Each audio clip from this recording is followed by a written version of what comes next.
বিড়ি খাচ্ছে। ওর যদি আল্লাহর ভয় থাকে বিড়ি খাওয়ার পারবে? বিড়ি বেচে 43 বার হজ করছে রে। কি কথা! বিড়ি বেচে 43 বার হজ করছে বগুড়ার মাটি। অথচ একটা মানুষ খালি হুজুর হুজুর খালি বিড়ি খায়, মসজিদের ইমাম বক্তা, সেই দিন ফেসবুকে ছবি তুলে ছেড়ে দিবে। কবি যে চোরের বক্তৃতা শুনো না। তাহলে দেশের মোট মানুষ বিড়ি খাচ্ছে, সিগারেট খাচ্ছে, কারো দোষ নাই, দোষ খালি হুজুরের। তাহলে দোষ যদি হুজুরের হয় তাহলে হুজুরকে চালাক হওয়া লাগবে না? আমাকে যেহেতু দোষ দিছু, তোরা খালি বিড়ি, দোষ হলো আমাকে। তাহলে আমরা তোরা মলে জানাজা করবো না, বিয়ে পড়াবো না, মনের দুঃখে বিয়ে পড়ান বাদ দিছি। 40 বছর আগে আমি বিয়ে পড়াচ্ছি, আমি 201টা বিয়ে পড়াচ্ছি। 40 বছর আগে যে বিয়ে পড়াচ্ছি সেই বিয়ে পরে ওই বইয়ের হচ্ছে সোল, সেই সোল বড় হ্যাঁ 13 সালে আমার নামে মামলা দিয়েছে। এই দুঃখে আর বিয়ে পড়াচ্ছি রে কয় মাস। তাহলে কি দেখেন, আমার বিয়ে পড়া সোল হলো, সেই সোল আমার নামে মামলা দিয়েছে। কচুর সাথে গড়ার দিতে মইল। কি অবস্থা! দেশের মান ইজ্জত কিছু নাই, যার কারণে ইমাম পলে গেছে। তাহলে এই অরাজকতা দেশত হচ্ছে, আপনাকে দেখেননি? এখন কি ওই অরাজক আছে? এখন দেশ চালাচ্ছে কয়জন? একজন। 14 জন। 14 জনে দেশ চালাচ্ছে, মন্ত্রী নাই, কিচ্ছু নাই, খালি পানির মতো চলিচ্ছে। কি এখন ডক্টর ইউনূস বুঝে পারছে যে মানুষের হাত ভালো করা লাগবে। কি ভালো করা লাগবে? যে হাত খারাপ আছিল উই তো দুর্নীতি করে ভোট দিচ্ছে, উই তো রাত্রের ভোট চুরি করছে। এই যে হাত খারাপ এর সিয়ারত আছে, এই সিয়ারত যদি খারাপ হাতালা লোক থাকে, আমরা যদি ভোট সুষ্ঠু দিই, উই কোনার সময় পয়মাল করবি। হ্যাঁ কতক্ষণ! তাহলে আগে হাত ভালো করে, যত সিয়ারত দুর্নীতিযুক্ত অকাম কুকামের হাত আছে এর করে সরে ফেলে দিয়া ভালো হাত লোকগুলো বসে, তারপরে ডক্টর তুমি ভোট দাও। হ্যাঁ কতক্ষণ! তাতে 10 বছর লাগে লাগবে। হ্যাঁ কতক্ষণ! 16 বছর ঘুম পারিনি, 10টা বছর ঘুম পেরে নেবো, তারপরে তুই ভোট দে। কি কথা ঠিক কিনা? আমাকে রে, আমার ধান, আমার আলু, আমার আনাজ, আমার ভাত আল্লাহ খিলেচ্ছে, অত চিন্তা নেই। আমরা ভাত খামো নিজের জন্মে, তুমি ভোট কতদিন দিবে দাও, আমাকে টেনশন নাই। কিন্তু একটা চোরের হাত সিয়ারত থুয়ে ভোট হবে না।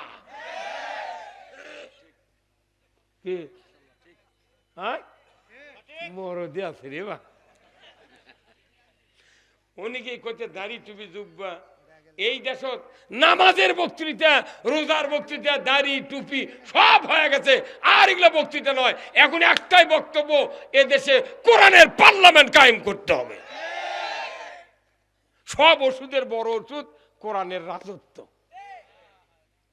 ভাইরা আমার, আজকে কিবার গেল?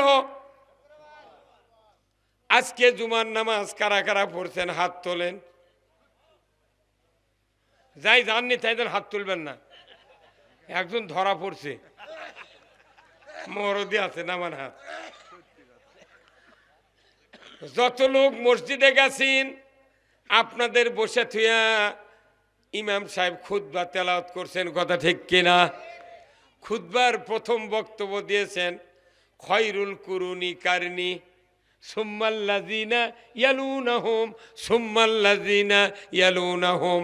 আমার যুগী সারা যুগ রসুলের বক্তব্য ছিল মসজিদে নববীতে, যে মসজিদে 1 রাকাত নামাজ পড়লে 50,000 রাকাতের সওয়াব, ওই মসজিদের ইমাম ছিলেন কে? রসুল। ওই মসজিদে ইমামতি করতে গিয়া রসুল খুতবা পড়েছেন, খয়রুল কুরুনি কারনি, আমার যুগ সারা যুগ। ওই কথাটাই আমাদের ইমামরা আজকে সারা বাংলাদেশে পড়লাম।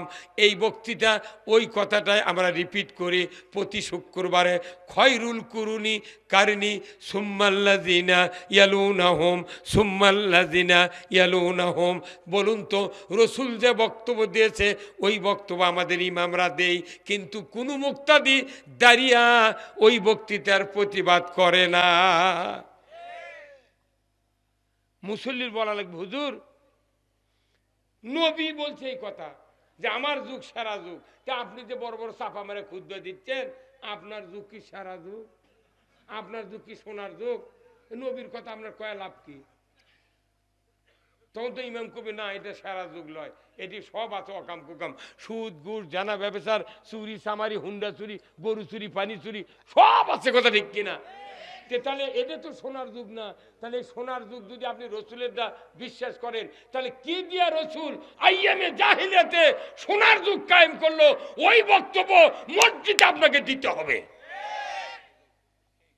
এই বক্তৃতা যদি বয়তুল মোকাররম ইমাম আজ থেকে 150-200 বছর আগে ওই বয়তুল মোকাররম মসজিদ কায়েম হচ্ছে, 200 বছরে যদি ওই ইমামগুলা এই বক্তৃতা দিত যে রসুলের ওই সোনার যুগ আমার দেশে কায়েম করতে গেলে রসুল যে পদ্ধতিতে ওই সোনার যুগ কায়েম করছে আমাদের দেশেও ওই পদ্ধতি